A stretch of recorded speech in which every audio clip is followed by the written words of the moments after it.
Paman pelaku kepergok ikut beli gorengan Nia, ternyata suruh tersangka kabur. Nasib MJ paman pembunuh gadis penjual gorengan di Padang Pariaman, Sumatera Barat. MJ resmi menjadi tersangka baru kasus kematian gadis penjual gorengan. Kapolres Padang Pariaman, AKBP Ahmad Faisal Amir, mengungkapkan, ada peran MJ yang membuat pihak kepolisian kesulitan menangkap Is. Is merupakan pelaku utama pemerkosaan dan pembunuhan terhadap gadis penjual gorengan. Menurut dia, MJ mulai memiliki peran setelah pihak kepolisian menemukan jenazah gadis penjual gorengan. Ternyata Is, MJ dan dua orang lainnya merupakan orang terakhir yang membeli gorengan korban. Tim Opsnal Reskrim, kata dia, sempat menelepon MH untuk menanyakan keberadaan Is. MJ saat ditelepon mengaku tidak tahu, kata Kapolres, Sabtu, tanggal 28 September tahun 2024.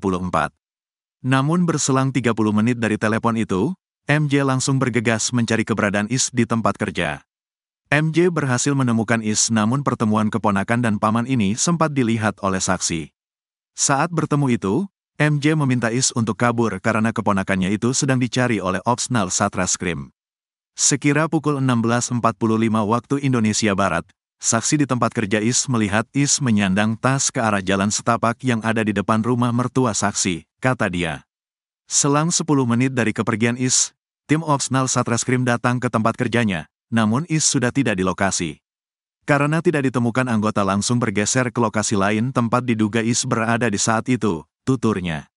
Keesokan harinya MJ kembali datang ke tempat saksi tempat Is bekerja. MJ meminta agar saksi tersebut tidak menyebutkan kedatangannya kemarin pada pihak kepolisian. Akibat dari perbuatan MJ ini, Is berhasil lari dari pihak kepolisian sebelum akhirnya tertangkap setelah 10 hari melakukan pengejaran. Perbuatan MJ ini terbongkar melalui keterangan dari tersangka Is setelah diamankan dan saksi lainnya.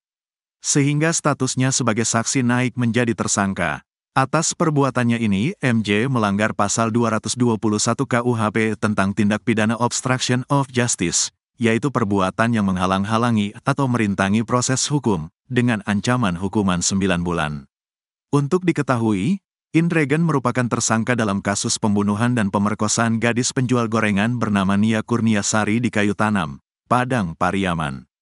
Nia sebelumnya ditemukan meninggal dunia terkubur tanpa busana di lereng Bukit Kebun Warga, tak jauh dari rumahnya, Minggu, tanggal 20 September tahun 2024. Sebelum ditemukan meninggal, Nia sempat dilaporkan hilang oleh keluarga 2 hari sebelumnya, Jumat, tanggal 6 September tahun 2024, malam, lantaran tidak pulang saat menjual gorengan.